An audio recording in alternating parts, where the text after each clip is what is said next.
Here's how you can try to recover a Facebook account that's been suspended for 180 days. First, it helps to understand why this might have happened. Facebook usually suspends accounts like this after repeated or serious violations of their rules. If you saw a message saying your account's been disabled, it means they think you broke one of their policies. But even then, there are still a few things you can try to get your account back. Start by opening your browser on your phone and searching for the Facebook Help Center. Tap the first link that comes up. Once you're there, use the search bar and type in something like Facebook disabled. Find the article that matches your situation, then scroll to the bottom where it asks, "Was this helpful?" Tap No, then choose the solution doesn't work. This should open a form. In that form, explain your issue in detail.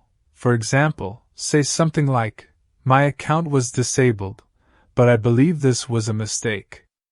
I haven't violated any policies." Include your Facebook name and an email where they can contact you. Submit the form and wait for a reply.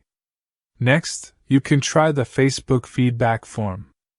Just search for Facebook feedback form on Google. Click the one that lets you give feedback about Facebook. Enter your email, select Login as the issue, and describe what happened, just like you did in the last step. Hit send and wait to hear back. If those steps don't get you anywhere, your last option is to confirm your identity.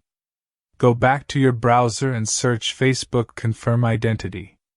Click the result that lets you upload an ID. Follow the instructions.